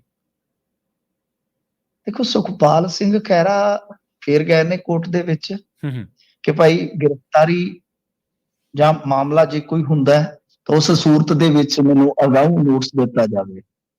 ਸ਼ਾਇਦ ਹੋਣਾ ਕੋਈ, ਸਾਡੇ ਵੀ ਡਰ ਹੋਣਾ ਕਿ ਪਤਾ ਨਹੀਂ ਕਿਹੜੇ ਵੇਲੇ ਕੋਈ ਮੁਕੱਦਮਾ ਖੋਲ ਦੇਣ। ਮੁਕੱਦਮਾ ਤਾਂ ਖੋਲਣ ਲੱਗਿਆ ਹੁਣ ਮਿੰਟ ਹੀ ਮਾਰਦੇ ਆ ਨਾ ਅੱਜ ਕੱਲ ਜੀ। ਸੁਖਪਾਲ ਸਿੰਘ ਖਹਿਰਾ ਨੇ ਮੰਗ ਕੀਤੀ ਆ ਕਿ ਜੇਕਰ ਸਰਕਾਰ ਉਹਨਾਂ ਨੂੰ ਕਿਸੇ ਹੋਰ ਮਾਮਲੇ 'ਚ ਨਾਮਜ਼ਦ ਕਰਦੀ ਆ ਤਾਂ ਉਹਨਾਂ ਨੂੰ 7 ਦਿਨ ਦਾ ਨੋਟਿਸ ਦਿੱਤਾ ਜਾਵੇ। ਨਾਲ ਇਹ ਕਿਹਾ ਗਿਆ ਪਟੀਸ਼ਨ ਦੇ ਵਿੱਚ ਕਿ ਪੰਜਾਬ ਸਰਕਾਰ ਸਿਆਸੀ ਰੰਜਿਸ਼ ਤਹਿਤ ਉਹਨਾਂ ਨੂੰ ਲਗਾਤਾਰ ਪਰੇਸ਼ਾਨ ਕਰ ਰਹੀ ਆ ਤੇ ਬਾਕੀ ਮਾਮਲਿਆਂ ਦੇ ਵਿੱਚ ਮੈਨੂੰ ਜ਼ਮਾਨਤ ਜਿਹੜੀ ਮਿਲ ਗਈ ਆ, ਸੋ ਲਿਹਾਜ਼ਾ ਇੰਨੀ ਕੁ ਜਿਹੜੀ ਹੈ ਉਹ ਰਿਆਇਤ ਦਿੱਤੀ ਜਾਣੀ ਚਾਹੀਦੀ ਹੈ। ਤਾਂ ਹੁਣ 13 ਫਰਵਰੀ ਲਈ ਨੋਟਿਸ ਜਾਰੀ ਕਰਕੇ ਜਵਾਬ ਮੰਗਿਆ ਗਿਆ। ਤਾਂ ਦੇਖੋ, ਗੱਲ ਇਹ ਆ ਕਿ ਸੁਖਪਾਲ ਸਿੰਘ ਖਹਿਰਾ ਦੀ ਕੋਈ ਇੰਟੈਲੀਜੈਂਸੀ ਮਾੜੀ ਤਾਂ ਹੈ ਨਹੀਂ, ਉਹਨੂੰ ਪਤਾ ਹੋਏਗਾ ਕਿ ਸ਼ਾਇਦ ਕੋਈ ਤਿਆਰੀ ਹੋਰ ਕਰ ਲਈ ਹੋਵੇ। ਇਹ ਤਾਂ ਬਈ ਹਟਦੇ ਹੀ ਨਹੀਂ ਹੈ ਇਹਨਾਂ ਦਾ ਕੋਈ, ਮਤਲਬ ਦੇਖੋ ਬੜਾ ਸਾਫ਼ ਸਿੰਪਲ ਫੰਡਾ ਇਹਨਾਂ ਦਾ। ਇਹਨਾਂ ਨੇ ਇੱਕ ਵਾਰੀ ਬੰਦੇ ਦਾ ਨੁਕਸਾਨ ਕਰ ਦੇਣਾ, ਗਾਂਹ ਜਾ ਕੇ ਕੇਸ ਝੂਠਾ ਹੋਵੇ ਸੱਚਾ ਹੋਵੇ, ਝਾੜਾਂ ਫਟਕਾਰਾਂ ਕਿਹਨੂੰ ਪੈਣੀਆਂ? ਅਫਸਰਾਂ ਨੂੰ ਜੀ। ਅਫਸਰ ਬਿਲਕੁਲ ਇੱਥੇ ਦਾਬੂ ਨੇ। ਇਹ ਪੁਲਿਸ ਜਿਹੜੀ ਆ ਆਪਾਂ ਕੀ ਦੇਖ ਰਹੇ ਹਾਂ ਕਿ ਈਡੀ ਅਸੀਂ ਕਰੀ ਜਾਂਦੇ ਆ, ਈਡੀ ਫਲਾਣਾ ਤੋਤਾ ਫਲਾਣੀ ਮੈਨਾ, ਤੇ ਇਹ ਕੌਣ ਨੇ ਬਈ? ਇਹ ਬੁਲਬੁਲ ਨੇ। ਜੀ ਇਹ ਕੌਣ ਹੈ? ਇਹ ਕਿਹੜੇ ਬਾਜ਼ ਆ ਜਿਹੜੇ ਮਤਲਬ ਕਿ ਆਜ਼ਾਦ ਉੱਡਦੇ ਫਿਰਦੇ ਨੇ? ਇਹ ਵੀ ਉਸੇ ਤਰ੍ਹਾਂ ਦੇ ਹੀ ਆ। ਉਹ ਤੇ ਤੋਤੇ ਤਾਂ ਤੇ ਸ਼ਾਇਦ ਹੋਣੇ ਆ, ਰਾਤ ਤੋਤਾ, ਕੋਈ ਜੰਗਲੀ ਤੋਤਾ। ਇਹ ਤੇ ਅੱਜ ਕੱਲ ਉਹ ਜਿਹੜੇ ਚਿੜੀਆਂ ਜੇ ਟਾਈਪ ਵਾਲੇ ਨਹੀਂ ਤੋਤੇ, ਘਰਾਂ 'ਚ ਤਾੜੇ ਹੁੰਦੇ ਪਿੰਜਰੇ 'ਚ, ਉਹ ਬਣੇ ਪਏ ਨੇ। ਹਾਂਜੀ ਹਾਂਜੀ ਉਹ ਨਾ ਉੱਡਣ ਜੋਗੇ, ਨਾ ਕਰਨ ਜੋਗੇ, ਨਾ ਲੈਣਾ ਨਾ ਦੇਣਾ। ਜੀ ਤਾਂ ਗੱਲ ਇਹ ਆ ਕਿ ਇੱਥੇ ਇਹ ਸਾਰਾ ਕੁਝ ਚੱਲਦਾ, ਜਿਹਦੇ ਕਰਕੇ ਸ਼ਾਇਦ ਸੁਖਪਾਲ ਸਿੰਘ ਖਹਿਰਾ ਨੂੰ ਕੋਈ ਖਤਰਾ ਹੋਏਗਾ। ਪਰ ਅਸੀਂ ਤੇ ਚਾਹੁੰਦੇ ਹਾਂ ਕਿ ਮੈਂ ਅੱਗੇ ਜਿਵੇਂ ਕਿਹਾ ਕਿ ਦੇਖੋ, ਮਾਮਲਾ ਜਿਹੜਾ ਜੋ ਵੀ ਹੈ ਨਵੇੜਾ ਕਰੋ, ਪਰ ਕਿਸੇ ਨਾਲ ਬਦਲਾਖੋਰੀ ਨਾ ਕਰੋ। ਬਦਲਾਖੋਰੀ ਨਾ ਕਰੋ। ਇਹ ਲੈਣੇ ਦੇ ਦੇਣੇ ਪੈ ਜਾਂਦੇ ਹੁੰਦੇ ਆ। ਇਹ ਭੱਜਦਿਆਂ ਨੂੰ ਵਾਹਣ ਇੱਕੋ ਜਿਹੇ ਹੁੰਦੇ ਆ। ਕਿਸੇ ਨੇ ਸੋਚਿਆ ਸੀ ਅੱਜ ਤੋਂ 15-20 ਸਾਲ ਪਹਿਲਾਂ ਕਿ ਕੋਈ ਤਰਿਆਕਲ ਆ ਜਾਏਗਾ? ਤੇ ਹੁਣ ਜੇ ਤੁਸੀਂ ਇਹ ਸੋਚੋ ਕਿ ਚੌਥੇ ਦੀ ਕਿਤੇ ਵਾਰੀ ਨਹੀਂ ਆਉਣੀ, ਜੀ ਇਹ ਤੁਹਾਡਾ ਭੁਲੇਖਾ ਹੀ ਆ। ਤੇ ਕੱਲ ਨੂੰ ਮੁੜ ਕੇ ਉਹ ਵਾਹਣੇ ਪਾਈ ਫਿਰੇਗਾ, ਫਾਇਦਾ ਕੀ ਆ? ਜੀ ਪੰਜਾਬ ਦੇ ਵਿੱਚ ਅਫਸਰਾਂ ਦੇ ਤਬਾਦਲੇ ਫੇਰ ਹੋਏ ਆ ਜੀ। ਦੇਖੋ, ਇਹਨਾਂ ਨੇ BDPO ਸਮੇਤ 71 ਅਧਿਕਾਰੀਆਂ ਦਾ ਟ੍ਰਾਂਸਫਰ ਕੀਤਾ ਹੈ। ਇਸ ਤੋਂ ਪਹਿਲਾਂ ਕੁਝ DC ਇਹਨਾਂ ਨੇ ਬਦਲੇ ਸਨ, ਕੁਝ ਸ਼ਾਇਦ ਪੁਲਿਸ ਅਫਸਰ ਵੀ ਬਦਲ ਦਿੱਤੇ ਆ। ਇੱਕ ਤੇ ਇਹ ਆ ਕਿ ਵੇਖੋ, ਜਿਹੜਾ ਇਲੈਕਸ਼ਨ ਕਮਿਸ਼ਨ ਆ ਇੰਡੀਆ ਵਾਲਾ, ਉਹਦੀਆਂ ਹਦਾਇਤਾਂ ਹੁੰਦੀਆਂ ਨੇ ਕਿ ਜਿਹੜੇ ਕਿਸੇ ਲੰਬੇ ਕਾਰਜਕਾਲ ਤੇ ਚੱਲ ਰਹੇ ਆ ਉਹਨਾਂ ਨੂੰ ਬਈ ਬਦਲੋ। ਕੁਝ ਇਸ ਤਰ੍ਹਾਂ ਦੀਆਂ ਹਦਾਇਤਾਂ ਹੁੰਦੀਆਂ। ਤੇ ਦੂਜੀ ਗੱਲ ਇਹ ਆ ਕਿ ਜਿਸ ਤਰ੍ਹਾਂ ਹੁਣ ਅੱਜ ਇਹਨਾਂ ਨੇ ਮਾਲ ਮਹਿਕਮੇ 'ਚ ਜਾਂ ਪੰਚਾਇਤ ਮਹਿਕਮੇ 'ਚ ਥੋੜਾ ਫੇਰਬਦਲ ਕੀਤਾ ਹੈ, ਇਹ ਵੀ ਹੋ ਸਕਦਾ ਕਿ ਕਿਤੇ ਨਾ ਕਿਤੇ, ਕਿਉਂਕਿ ਅੱਜ DC ਸਾਹਿਬ ਦੇ ਨਾਲ ਵੀ ਮੁੱਖ ਮੰਤਰੀ ਸਾਹਿਬ ਦੀ ਮੀਟਿੰਗ ਸੀ ਨਾ DC ਸਾਹਿਬਾਨ ਨਾਲ, ਤਾਂ ਮੁੱਖ ਮੰਤਰੀ ਸਾਹਿਬ ਨੇ ਹੁਣ ਜੇ ਕੋਈ ਗੱਲ ਮਤਲਬ ਕਿ ਕੀਤੀ ਆ, ਤਾਂ ਸ਼ਾਇਦ ਹੋ ਸਕਦਾ ਕਿ ਕੋਈ ਪੰਚਾਇਤੀ ਚੋਣ ਦੀ ਵੀ ਤਿਆਰੀ ਵਿੱਢ ਲਈ ਹੋਵੇ। ਕਿਉਂਕਿ ਇਹਦੇ ਵਿੱਚ ਆਪਾਂ ਦੇਖ ਰਹੇ ਆ ਨਾ ਕਿ ਇੱਕ ਤਾਂ ਇਹ ਹੁੰਦਾ ਕਿ ਚਲੋ ਬਦਲੀਆਂ 'ਚ ਵੀ ਫਿਰ ਕੁਝ ਅਫਸਰ ਜਿਹੜੇ ਗੁੱਡ ਬੁੱਕ 'ਚ ਹੁੰਦੇ ਆ, ਮਤਲਬ ਕਿ ਉਹਨਾਂ ਨੂੰ ਵਿਸ਼ੇਸ਼ ਥਾਵਾਂ ਤੇ ਉਹਨਾਂ ਦੀ ਡਿਊਟੀ ਲਾਈ ਜਾਂਦੀ ਆ। ਇਹ ਸਾਰਾ ਕੁਝ ਹੁੰਦਾ, ਪ੍ਰੋਸੈਸ ਦਾ ਹਿੱਸਾ ਹੈ।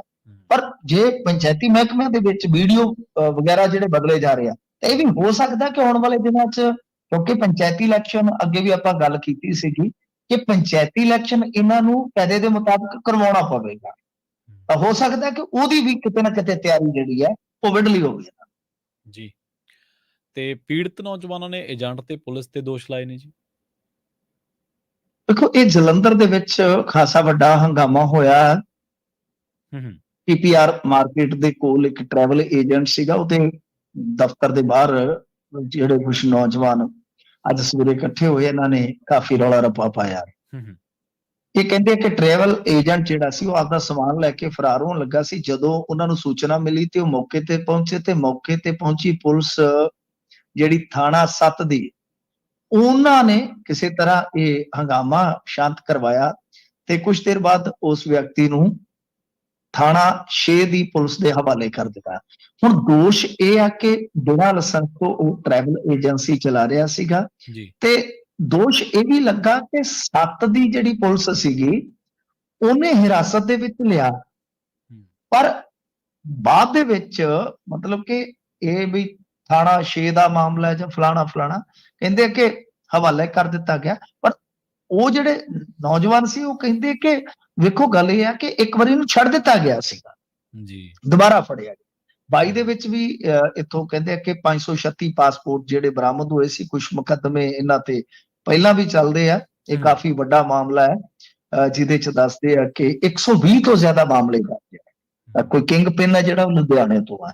ਅੱਛਾ, ਚਲੋ ਇਹ ਜੋ ਵੀ ਆ, ਹੁਣ ਤਾਂ ਪੁਲਿਸ ਦੇ ਕੋਲ ਆ ਗਿਆ ਮੈਟਰ। ਪਹਿਲੀ ਗੱਲ ਤੇ ਇਹ ਆ ਕਿ ਇੱਕ ਗੱਲ ਜਿਹੜੀ ਪ੍ਰਤੱਖ ਆ ਕਿ ਇੱਥੇ ਏਜੰਟਾਂ ਦੇ ਲੈਣ ਦੇਣ ਦਾ ਜਿਹੜਾ ਮਾਮਲਾ ਹੈ ਉਹ ਸਾਡੇ ਸਾਹਮਣੇ ਆ। ਇੱਥੇ ਵਿਅਕਤੀ ਵਿਸ਼ੇਸ਼ ਭਾਨਾ ਸਿੱਧੂ ਕੋਈ ਮਾਇਨੇ ਨਹੀਂ ਰੱਖਦਾ। ਭਾਨਾ ਸਿੱਧੂ ਹੋ ਸਕਦਾ ਆ ਕੇ ਕਵੇ ਕਿ ਮੈਂ ਤੇ ਕੰਮ ਨਹੀਂ ਕਰਨਾ ਭਾਈ, ਤਾਂ ਕੀ ਜਿਹੜੇ ਆ ਪੀੜਤ ਨੇ ਜਾਂ ਡਿਸਪਿਊਟਡ ਮਾਮਲੇ ਨੇ ਜਾਂ ਇਲੀਗਲ ਢੰਗ ਦੇ ਨਾਲ ਜੋ ਆ ਏਜੰਸੀਆਂ ਚਲਾ ਰਹੇ ਨੇ, ਬਈ ਕੀ ਇਸ ਸੱਚ ਤੋਂ ਕੋਈ ਕੰਡ ਦੇ ਸਕਦਾ? ਇਸ ਸੱਚ ਨੂੰ ਕੋਈ ਇਨਕਾਰੀ ਹੋ ਸਕਦਾ? ਤਾਂ ਗੱਲ ਮੁੱਦੇ ਦੀ ਹੋਣੀ ਚਾਹੀਦੀ ਆ। ਹੁਣ ਇੱਕ ਧਿਰ ਇਹ ਜ਼ੋਰ ਲਾ ਰਹੀ ਹੈ ਕਿ ਭਾਨਾ ਹੀਰੋ ਆ, ਇੱਕ ਧਿਰ ਜਿਹੜੀ ਉਹਦਾ ਟਿੱਲ ਲੱਗਾ ਪਿਆ ਕਿ ਭਾਨਾ ਖਲਨਾਇਕ ਹੈ, ਹੂੰ, ਐਵੇਂ ਹੀ ਹੋ ਰਿਹਾ। ਸੋ ਸਰਕਾਰ ਦੇ ਜਿਹੜੇ ਆਈਟੀ ਸੈੱਲ ਦੇ ਪੇਜ ਐਕਟਿਵ ਨੇ, ਜੀ, ਭਾਨੇ ਦੀਆਂ ਪੁਰਾਣੀਆਂ ਵੀਡੀਓ ਕਲਿੱਪਸ ਕੱਢ ਕੇ ਬਹੁਤ ਕੁਝ ਹੋ ਰਿਹਾ ਹੈ। ਹੂੰ, ਨੈਰੇਟਿਵ ਇਦਾਂ ਹੀ ਚੱਲਦੇ ਹੁੰਦੇ ਆ ਬਰੋਬਰ। ਜੀ, ਤਾਂ ਮਤਲਬ ਕਿ ਵਿਚਾਲੇ ਜਿਹੜਾ ਮੁੱਦਾ ਹੈ, ਜਿਹੜਾ ਮੁੱਦਾ ਜਿਹਦੇ ਕਰਕੇ ਸਾਰਾ ਕੁਝ ਹੋਇਆ, ਉਸ ਮੁੱਦੇ ਤੇ ਕੋਈ ਗੱਲ ਨਹੀਂ, ਹੂੰ, ਉਹਦਾ ਕੋਈ ਵੀ ਹੱਲ ਜਿਹੜਾ ਹੈ, ਕੋਈ ਨਾ ਸੁਝਾ ਰਿਹਾ ਨਾ ਕੋਈ ਮੰਨ ਰਿਹਾ। ਤੇ ਮੈਂ ਜੀ, ਇਹੀ ਕਹਿਣਾ ਕਿ ਰੈਗੂਲੇਟ ਕਰਨ ਦੇ ਵਿੱਚ, ਰੈਗੂਲਰ ਕਰਨ ਦੇ ਵਿੱਚ ਜਿੰਨੀਆਂ ਵੀ ਹਾਲੇ ਕੁਤਾਹੀਆਂ ਉਕਾਈਆਂ ਨੇ, ਉਹ ਦੂਰ ਕਰਨ ਦੀ ਜ਼ਰੂਰਤ ਹੈ। ਵਧੀਆ ਕਾਨੂੰਨ ਲਿਆ ਕੇ ਹੂੰ, ਇੱਕ ਤੇ ਰੈਗੂਲੇਟ ਕਰੋ, ਕੋਈ ਰੈਗੂਲੇਟਰੀ ਜਿਹੜੀ ਉੱਤੇ ਬੈਠੀ ਹੋਣੀ ਚਾਹੀਦੀ ਆ। ਦੂਜਾ ਇਹ ਹੈ ਕਿ ਜਿਹੜਾ ਲੈਣ ਦੇਣ ਦਾ ਮਾਮਲਾ ਹੈ, ਉਹ ਲੰਮਾ ਨਹੀਂ ਹੋਣਾ ਚਾਹੀਦਾ। ਉਹਦੇ ਵਾਸਤੇ ਜਿਵੇਂ ਇੱਥੇ ਹੁੰਦੇ ਆ ਕੰਜ਼ਿਊਮਰ ਕੋਰਟ ਵਗੈਰਾ ਨੇ, ਜਿੱਥੇ ਕੁਝ ਹਫ਼ਤਿਆਂ ਦੇ ਅੰਦਰ ਅੰਦਰ ਫੈਸਲਾ ਹੋ ਜਾਂਦਾ। ਹੂੰ, ਤਾਂ ਮੈਨੂੰ ਲੱਗਦਾ ਕਿ ਇਹੋ ਜੀ ਇੱਕ ਬਾਡੀ ਦੀ ਮੰਗ ਕਰਨੀ ਚਾਹੀਦੀ ਆ। ਉਹ ਸਰਕਾਰ ਵੇਖੇ ਕਿ ਉਹ ਕਾਨੂੰਨੀ ਤੌਰ ਤੇ ਕੀ ਪ੍ਰੋਵੀਜ਼ਨ ਹੋ ਸਕਦਾ ਉਹਦਾ। ਹੂੰ, ਤਾਂ ਗੱਲ ਗੱਲ ਮੁੱਦੇ ਇਹੀ ਤੇ ਪ੍ਰੋਬਲਮ ਹੈ ਨਾ ਇੰਡੀਅਨ ਲੋਕਾਂ ਦਾ। ਰਾਮ ਮੰਦਰ ਗੱਲ ਇਹ ਹੈ ਕਿ ਅਸੀਂ ਵੀ ਕਹਿੰਦੇ ਸੀ, ਪਰ ਮੈਂ ਸੋਚਿਆ ਇੱਕ ਦਿਨ, ਮੈਂ ਕਿਹਾ ਯਾਰ ਇੰਡੀਅਨ ਲੋਕ ਤੇ ਦੂਜੇ ਤੀਜੇ ਦਿਨ ਵੱਡੇ ਤੋਂ ਵੱਡਾ ਮੁੱਦਾ ਭੁੱਲ ਜਾਂਦੇ ਨੇ। ਹੂੰ, ਤਾਂ ਰਾਮ ਮੰਦਰ ਦਾ ਮਤਲਬ ਕਿ ਰੰਗ ਪੂਰਾ ਮਈ ਤੱਕ ਚੜਿਆ ਰਹੇਗਾ, ਮਾਰਚ ਤੱਕ ਚੜਿਆ ਰਹੇਗਾ। ਤਾਂ ਹੀ ਤੇ ਇੱਕ ਸੰਭਾਵਨਾ ਇਹ ਵੀ ਲੱਗਦੀ ਸੀ ਕਿ ਸ਼ਾਇਦ ਬਜਟ ਤੋਂ ਬਾਅਦ ਇਲੈਕਸ਼ਨ ਹੋ ਸਕਦਾ। ਹੂੰ, ਹੂੰ, ਹੂੰ, ਉਹੀ ਗੱਲ ਹੈ ਕਿ ਸਾਡੇ ਪੰਜਾਬੀਆਂ ਦਾ ਵੀ ਇਹੋ ਹਾਲ ਹੈ ਕਿ ਮੁੱਦਾ ਕੱਲ ਨੂੰ ਕੋਈ ਹੋਰ ਉੱਠੇਗਾ। ਆਪਾਂ ਦੇਖੀਏ ਨਾ ਇਕੱਠ, ਕਦੇ ਕਿਸੇ ਮਗਰ ਕਦੇ ਕਿਸੇ ਮਗਰ। ਹੂੰ, ਐਟ ਦੀ ਐਂਡ ਹੁੰਦਾ ਕੀ ਹੈ ਕਿ ਸਮੱਸਿਆ ਉੱਥੇ ਦੀ ਉੱਥੇ ਖਲੋਤੀ ਹੁੰਦੀ ਹੈ। ਕੋਈ ਬੰਦਾ ਬਾਹਰ ਆ ਜਾਂਦਾ, ਕੋਈ ਅੰਦਰ ਚਲੇ ਜਾਂਦਾ, ਕੋਈ ਕਿਤੇ ਕੋਈ ਕਿਤੇ। ਸੋ ਗੱਲ ਵਿਅਕਤੀ ਵਿਸ਼ੇਸ਼ ਦੀ ਠੀਕ ਹੈ, ਜਿਸਨੇ ਸਪੋਰਟ ਕਰਨੀ ਹੈ ਭਾਨਾ ਸਿੱਧੂ ਨੂੰ ਜਮ ਕਰੇ। ਜੋ ਆਲੋਚਨਾ ਕਰਦੇ ਬਈ, ਉਹ ਆਲੋਚਨਾ ਲਈ ਵੀ ਆਜ਼ਾਦ ਹੈ, ਆਪਾਂ ਉਹਨਾਂ ਨੂੰ ਵੀ ਨਹੀਂ ਰੋਕ ਸਕਦੇ। ਪਰ ਜਿਹੜੇ ਮੁੱਦੇ ਕਰਕੇ ਕਹਾਣੀ ਇੱਥੋਂ ਤੱਕ ਅਪੜੀ ਆ, ਉਸ ਮੁੱਦੇ ਦੀ ਜੜ ਤਾਂ ਫੜੋ, ਕਿਉਂਕਿ ਪੀੜਤ ਤੇ ਤੁਹਾਡੇ ਸਾਹਮਣੇ ਰੁਲ ਰਹੇ ਨੇ। ਹੁਣ ਤੇ ਭਾਨਾ ਸਿੱਧੂ ਵੀ ਆਣੀ, ਹੁਣ ਇਹਨਾਂ ਨੂੰ ਕਿੱਧਰ ਘਲਾਓਗੇ? ਤੇ ਜੇ ਤੁਸੀਂ ਕਹਿੰਦੇ ਹੋ ਕਿ ਪੁਲਿਸ ਰਾਹੀਂ ਕਰੋ, ਜਾਂ ਪੁਲਿਸ ਰਾਹੀਂ ਵੀ ਉਹਨਾਂ ਨੇ ਕੀਤਾ ਤੁਹਾਡੇ ਸਾਹਮਣੇ, ਉਹ ਤਾਂ ਬੰਦਾ ਛੱਡ ਦੇਣ ਲੱਗੇ ਸਨ। ਹੂੰ, ਜੀ। ਵੈਂਟੂ ਜੀ, ਇਹਨਾਂ ਖਾਸ ਖਬਰਾਂ ਤੇ ਖਾਸ ਜਾਣਕਾਰੀਆਂ ਦੇ ਲਈ ਤੁਹਾਡਾ ਬਹੁਤ-ਬਹੁਤ ਧੰਨਵਾਦ ਜੀ। ਜੀ ਸ਼ੁਕਰੀਆ। ਜੀ। ਪ੍ਰੋਗਰਾਮ ਖਬਰ ਤੇ ਨਜ਼ਰ ਦੇ ਪਹਿਲੇ ਹਿੱਸੇ ਦੇ ਵਿੱਚ ਆਪਣੇ ਨਾਲ ਜੁੜੇ ਸਨ ਮਿੰਟੂ ਗੁਰਸਰੀਆ ਜੀ। ਖਬਰਾਂ ਹਾਲੇ ਹੋਰ ਵੀ ਨੇ ਜਿਨ੍ਹਾਂ ਤੇ ਚਰਚਾ ਕਰਾਂਗੇ। ਵੇਲਾ ਹੋ ਗਿਆ ਇੱਕ ਬ੍ਰੇਕ ਦੇ ਲਈ ਰੁਕਣ ਦਾ। ਜਲਦ ਵਾਪਸੀ ਇੱਕ ਸ਼ਾਰਟ ਬ੍ਰੇਕ ਤੋਂ ਬਾਅਦ ਜੁੜੇ ਰਹੋ ਪੰਜਾਬੀ ਰੇਡੀਓ USA ਦੇ ਨਾਲ।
ਬ੍ਰੇਕ ਤੋਂ ਬਾਅਦ ਇੱਕ ਵਾਰ ਮੁੜ ਤੋਂ ਤੁਹਾਡਾ ਸਾਰਿਆਂ ਦਾ ਸਵਾਗਤ ਹੈ ਪ੍ਰੋਗਰਾਮ ਖਬਰ ਤੇ ਨਜ਼ਰ ਦੇ ਵਿੱਚ। ਤੁਸੀਂ ਜੁੜੇ ਹੋਏ ਹੋ ਪੰਜਾਬੀ ਰੇਡੀਓ ਯੂਐਸਏ ਦੇ ਨਾਲ ਤੇ ਬ੍ਰੇਕ ਤੋਂ ਬਾਅਦ ਆਪਾਂ ਰੁਖ ਕਰਦੇ ਹਾਂ ਕੁਝ ਹੋਰ ਅਹਿਮ ਖਬਰਾਂ ਦਾ।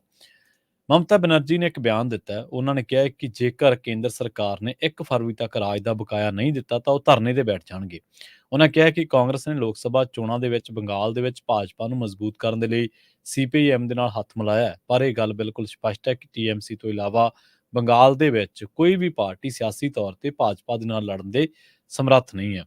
ਬਹੁਤ ਜਿਹੜੇ ਰਾਜਨੀਤਿਕ ਵਿਸ਼ਲੇਸ਼ਕ ਨੇ ਉਹ ਮਮਤਾ ਬੈਨਰਜੀ ਦੀ ਸਿਆਸਤ ਨੂੰ ਭਾਜਪਾ ਦੀ ਸਿਆਸਤ ਦੇ ਨਾਲ ਵੀ ਜੋੜ ਕੇ ਦੇਖਦੇ ਨੇ ਕਿ ਉਹ ਐਸੀ ਸਿਆਸਤ ਕਰਦੇ ਨੇ, ਅਜਿਹੇ ਤਰੀਕੇ ਦੀ ਸਿਆਸਤ ਕਰਦੇ ਨੇ ਜਿਹੜੀ ਕਦੇ ਨਾ ਕਦੇ ਭਾਜਪਾ ਨੂੰ ਲਾਹਾ ਦੇ ਜਾਂਦੀ ਹੈ। ਬਹੁਤ ਸਾਰੇ ਹੋਰ ਵੀ ਇੰਡੀਅਨ ਪੋਲਿਟਿਕਸ ਦੇ ਵਿੱਚ ਚਿਹਰੇ ਨੇ ਜਿਨ੍ਹਾਂ ਦੇ ਬਾਰੇ ਸਮੇਂ-ਸਮੇਂ ਤੇ ਗੱਲ ਉੱਠਦੀ ਰਹਿੰਦੀ ਹੈ ਕਿ ਉਹਨਾਂ ਦੀ ਸਿਆਸਤ ਜਿਹੜੀ ਤੇ ਤਰੀਕਾ ਹੈ, ਅਸਦੁਦੀਨ ਅਵੈਸੀ ਦੀ ਸਿਆਸਤ ਕਰਨ ਦਾ ਤਰੀਕਾ, ਮਮਤਾ ਬੈਨਰਜੀ ਦੀ ਸਿਆਸਤ ਕਰਨ ਦਾ ਤਰੀਕਾ, ਕੇਜਰੀਵਾਲ ਦੀ ਸਿਆਸਤ ਕਰਨ ਦਾ ਤਰੀਕਾ, ਨਿਤਿਸ਼ ਕੁਮਾਰ ਤਾਂ ਚਲੋ ਉਧਰਲੇ ਪਾਲੇ 'ਚ ਹੀ ਹੋ ਗਿਆ ਨਾ, ਉਹ ਤਾਂ ਐਲਾਨੀਆਂ ਹੀ ਚਲਾ ਗਿਆ। ਇਸੇ ਤਰ੍ਹਾਂ ਮਹਾਰਾਸ਼ਟਰ ਦੇ ਵਿੱਚ ਕੁਝ ਚਿਹਰੇ ਨੇ, ਇਸੇ ਤਰ੍ਹਾਂ ਰਾਜਸਥਾਨ ਦੇ ਵਿੱਚ ਕੁਝ ਚਿਹਰੇ ਨੇ ਜਿਹੜੀ ਐਸੀ ਸਿਆਸਤ ਕਰਦੇ ਨੇ, ਇਸ ਤਰੀਕੇ ਦੀ ਸਿਆਸਤ ਕਰਦੇ ਨੇ ਕਿ ਉਹ ਭਾਜਪਾ ਨੂੰ ਲਾਹਾ ਦੇ ਜਾਂਦੀ ਹੈ। ਹੁਣ ਇਹ ਗਾਹੇ-ਬਗਾਹੇ ਕਰਦੇ ਨੇ ਜਾਂ ਇਹਨਾਂ ਨੂੰ ਮਿੱਥ ਕੇ ਕਰਵਾਈ ਜਾਂਦੀ ਹੈ ਸਿਆਸਤ, ਇਹ ਸਮਝੋ ਬਾਹਰ ਹੈ ਕਿਉਂਕਿ ਸਿਆਸਤ ਨੂੰ ਸਮਝਣਾ ਔਖਾ ਹੈ। ਪਰ ਜਿਹੜੀ ਉਹ ਗੱਲ ਕਰ ਰਹੇ ਨੇ ਉਹ ਗੱਲ ਧਿਆਨ ਮੰਗਦੀ ਹੈ ਤੇ ਉਹ ਗੱਲ ਵਜ਼ਨਦਾਰ ਹੈ। ਉਹ ਗੱਲ ਵਜ਼ਨਦਾਰ ਕਿਵੇਂ ਆ?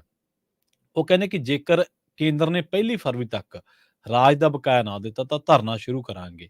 ਇਹਦੇ ਵਿੱਚ ਕੋਈ ਦੋ ਰਾਏ ਨਹੀਂ ਕਿ ਫੈਡਰਲਿਜ਼ਮ ਸੰਘੀ ਢਾਂਚੇ ਦੀ ਜਿਹੜੀ ਸੰਘੀ ਉਹ ਕੇਂਦਰ ਸਰਕਾਰ ਨੇ ਜਾਂ ਸਮੇਂ-ਸਮੇਂ ਦੀਆਂ ਸਰਕਾਰਾਂ ਨੇ ਕੁੱਟੀ ਹੈ। ਪਰ ਕਿੰਨੇ ਕੁ ਮੁੱਖ ਮੰਤਰੀ ਨੇ ਜਿਹੜੇ ਇਹਨਾਂ ਚੀਜ਼ਾਂ ਤੇ ਗੱਲ ਕਰਦੇ ਨੇ?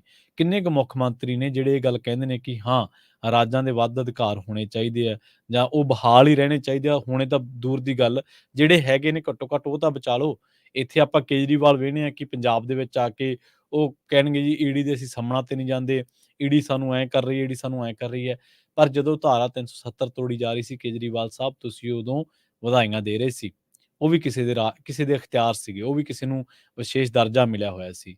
ਜਦੋਂ ਇਸੇ ਤਰ੍ਹਾਂ ਸੀਏਏ, ਐਨਆਰਸੀ ਦੇ ਲਿਆਂਦੇ ਜਾ ਰਹੇ ਸੀ ਨਾਗਰਿਕਤਾ ਸੋਧ ਕਾਨੂੰਨ ਵਰਗੇ ਕਾਨੂੰਨ, ਤੁਸੀਂ ਉਦੋਂ ਨਾਲ ਸੀਗੇ। ਤੁਹਾਡੇ 'ਚ ਤਾਂ ਇੰਨੀ ਜ਼ਰੂਰਤ ਨਹੀਂ ਸੀ ਕਿ 4 ਕਿਲੋਮੀਟਰ ਦੂਰ ਜਾ ਕੇ ਮੁਸਲਮਾਨ ਭਾਈਚਾਰੇ ਦੇ ਧਰਨੇ ਦੇ ਵਿੱਚ ਹੀ ਬਹਿ ਜਾਓ। ਹਾਲਾਂਕਿ ਦੁਨੀਆ ਭਰ ਤੋਂ ਲੋਕ ਉੱਥੇ ਆਏ ਜਿਹੜੇ ਇਨਸਾਫ ਪਸੰਦ ਲੋਕ ਨੇ। ਇਸੇ ਤਰ੍ਹਾਂ ਅੱਜ ਤੁਸੀਂ ਕਹਿੰਦੇ ਹੋ ਪਰ ਤੁਹਾਡੇ ਦੇ ਉੱਤੇ ਹੀ ਪੰਜਾਬ ਦੇ ਵਿੱਚ ਦੋਸ਼ ਲੱਗਦੇ ਕਿ ਤੁਸੀਂ ਪੰਜਾਬ ਪੁਲਿਸ ਦੀ ਦੁਰਵਰਤੋਂ ਕਰ ਰਹੇ ਹੋ, ਤਾਂ ਖੜਦੇ ਕਿੱਥੇ ਹੋ? ਕਦੇ ਉਹ ਗੱਲ ਵੀ ਕਰੋ ਨਾ ਜਿਹੜੀ ਗੱਲ ਕਰਕੇ ਦੁਖੀ ਹੋ। ਕਿ ਕਹੋਗੇ ਤੁਸੀਂ ਕਹਿੰਦੇ ਹੋ ਕਿ ਜੀ ਸਾਡੇ ਨਾਲ ਬਦਲਾਖੋਰੀ ਦੀ ਭਾਵਨਾ ਦੇ ਨਾਲ ਲੜਾਈ ਲੜ ਰਹੀ ਹੈ ਕੇਂਦਰ ਸਰਕਾਰ। ਇਹ ਕਹਿੰਦੇ ਨੇ ਕੇਜਰੀਵਾਲ ਸਾਹਿਬ ਕਹਿੰਦੇ ਨੇ ਕਿ ਮੈਂ ਪ੍ਰਧਾਨ ਮੰਤਰੀ ਦੇ ਬਰਾਬਰ ਦਾ ਸਟਾਰ ਪ੍ਰਚਾਰਕ ਹਾਂ, ਇਸ ਕਰਕੇ ਮੈਨੂੰ ਤੰਗ ਕੀਤਾ ਜਾ ਰਿਹਾ ਹੈ। ਕਿ ਤੁਸੀਂ ਸਾਬਤ ਤਾਂ ਕਰੋ ਕਿ ਤੁਸੀਂ ਬਰਾਬਰ ਦੇ ਸਟਾਰ ਪ੍ਰਚਾਰਕ ਹੋ। ਇਹ ਜਿਹੜੀਆਂ ਲੰਘੇ 5 ਰਾਜਾਂ ਦੀਆਂ ਚੋਣਾਂ ਹੋਈਆਂ, ਇਹਨਾਂ ਦੇ ਵਿੱਚੋਂ 3 ਰਾਜ ਤਾਂ ਇਹ ਜਿਹੇ ਨੇ ਜਿੱਥੇ ਤੁਹਾਡੀਆਂ ਨੋਟਾਂ ਤੋਂ ਘੱਟ ਵੋਟਾਂ ਨੇ ਤੇ ਉੱਥੇ ਉਹਨਾਂ ਨੇ ਧੜੱਲੇ ਨਾਲ ਸਰਕਾਰ ਬਣਾਈ ਹੈ। ਕੀ ਤੁਸੀਂ ਬਰਾਬਰ ਦੇ ਸਟਾਰ ਪ੍ਰਚਾਰਕ ਆ? ਰੋਈ ਜਾਣਾ, ਕਹੀ ਜਾਣਾ ਕਿ ਆਹ ਗੱਲ ਆਏ ਆ, ਗਲਤ ਹੈ, ਗਲਤ ਹੈ, ਪਰ ਉਹਦਾ ਜਦੋਂ ਵਿਰੋਧ ਕਰਨਾ ਹੈ, ਉਹਨੂੰ ਜਦੋਂ ਠੱਲ ਪਾਉਣੀ ਹੈ, ਹੁਣ ਅਸੀਂ ਇਹ ਕਹੀਏ ਕਿ ਜ਼ਬਰ ਹੋ ਰਿਹਾ, ਜ਼ੁਲਮ ਹੋ ਰਿਹਾ, ਜ਼ੁਲਮ ਹੋ ਰਿਹਾ, ਪਰ ਜ਼ੁਲਮ ਜਦੋਂ ਕੋਈ ਕਰਦਾ ਉਦੋਂ ਅਸੀਂ ਵਧਾਈਆਂ ਦੇਣ ਲੱਗ ਪੈਂਦੇ ਹਾਂ। ਜਦੋਂ ਅਸੀਂ ਜ਼ੁਲਮ ਕੋਈ ਵੇਹਨੇ ਆ, ਉਦੋਂ ਅਸੀਂ ਉਹਨੂੰ ਸੈਲੀਬ੍ਰੇਟ ਕਰਨ ਲੱਗ ਪੈਂਦੇ ਹਾਂ। ਫਿਰ ਇਹਦਾ ਮਤਲਬ ਇਹ ਹੈ ਕਿ ਅਸੀਂ ਜਿਹੜੀ ਅਸਲ ਗੱਲ ਹੈ, ਉਸ ਗੱਲ ਨੂੰ ਕਰਨ ਤੋਂ ਭੱਜਦੇ ਹਾਂ। ਕਦੇ ਤੁਸੀਂ ਮੁੱਖ ਮੰਤਰੀ ਦਾ ਬਿਆਨ ਸੁਣਿਆ ਭਗਵੰਤ ਮਾਨ ਦਾ ਕਿ ਅਸੀਂ ਧਰਨਾ ਲਾਵਾਂਗੇ? ਸਾਡਾ ਵੀ ਤਾਂ 8-9 ਹਜ਼ਾਰ ਕਰੋੜ ਰੁਪਈਆ ਖੜਾ ਨਾ। ਇੱਥੇ ਸਾਡੇ ਵਿੱਤ ਮੰਤਰੀ ਹੁੰਦੇ ਸੀ ਮਨਪ੍ਰੀਤ ਬਾਦਲ, ਜੀਐਸਟੀ ਦੇ ਸੋਲੇ ਗਾਉਂਦੇ ਰਹੇ, ਜੀਐਸਟੀ ਦੇ ਸੋਲੇ। ਉਹੀ ਮਨਪ੍ਰੀਤ ਬਾਦਲ ਬਾਅਦ 'ਚ ਕਹਿੰਦੇ ਰਹੇ ਕਿ ਜੀ ਸਾਡਾ ਜੀਐਸਟੀ ਕੇਂਦਰ ਸਰਕਾਰ ਦੇ ਨਹੀਂ ਰਹੀ। ਕਿੱਥੇ ਖੜੇ ਹੋ ਤੁਸੀਂ? ਜਾਂ ਤਾਂ ਲੈਣ ਦੇ ਇਸ ਪਾਰ ਖੜ ਜਾਓ ਜਾਂ ਉਸ ਪਾਰ ਖੜ ਜਾਓ। ਕੁਛ ਕਲੀਅਰ ਤਾਂ ਕਰੋ ਤੁਸੀਂ ਹੈ ਕਿਹੜੇ ਪਾਸੇ ਹੋ? ਪਰ ਹੁਣ ਕਲੀਅਰ ਹੋ ਗਿਆ, ਹੁਣ ਭਾਜਪਾ ਦੇ ਵਿੱਚ ਨੇ। ਕੈਪਟਨ ਅਮਰਿੰਦਰ ਸਿੰਘ ਇਹ ਕਹਿੰਦੇ ਰਹੇ ਕਿ ਜੀ ਸਾਨੂੰ ਕੇਂਦਰ ਐਂ ਕਰਦਾ, ਸਾਨੂੰ ਕੇਂਦਰ ਠਿੱਠ ਕਰਦੀ। ਅੱਜ ਕਿੱਥੇ ਖੜੇ ਨੇ? ਭਾਜਪਾ ਦੇ ਵਿੱਚ ਨੇ, ਆਪਣੀ ਪਾਰਟੀ ਬਣਾ ਲਈ, ਚੋਣ ਲੜ ਲਈ, ਸਾਰਾ ਕੁਛ ਕਰਾ ਕੇ ਦੇਖ ਲਿਆ, ਅੱਜ ਭਾਜਪਾ ਦੇ ਵਿੱਚ ਨੇ। ਸੋ ਆਪਣੇ ਨਾਲ ਅਖੀਰਲੇ ਹਿੱਸੇ ਦੇ ਵਿੱਚ ਜੁੜ ਚੁੱਕੇ ਨੇ ਡਾਕਟਰ ਗੁਰਜੋਤ ਸਿੰਘ, ਉਹਨਾਂ ਦਾ ਸਵਾਗਤ ਕਰਦੇ ਹਾਂ ਤੇ ਫਿਰ ਬਿਮਾਰੀਆਂ ਦੇ ਇਲਾਜ ਬਾਬਤ ਕਰਦੇ ਹਾਂ ਗੱਲਬਾਤ। ਡਾਕਟਰ ਸਾਹਿਬ ਸਤਿ ਸ਼੍ਰੀ ਅਕਾਲ ਜੀ, ਸਵਾਗਤ ਹੈ ਪੰਜਾਬੀ ਰੇਡੀਓ ਯੂਐਸਏ ਤੇ। ਥੈਂਕ ਯੂ ਜੀ, ਬਹੁਤ-ਬਹੁਤ ਸਤਿ ਸ਼੍ਰੀ ਅਕਾਲ ਸਾਰਿਆਂ ਨੂੰ। ਜੀ, ਡਾਕਟਰ ਸਾਹਿਬ ਅੱਜ ਕਿਸ ਬਿਮਾਰੀ ਦੇ ਇਲਾਜ ਬਾਬਤ ਤੁਸੀਂ ਜਾਣਕਾਰੀਆਂ ਸਾਂਝੀਆਂ ਕਰੋਗੇ?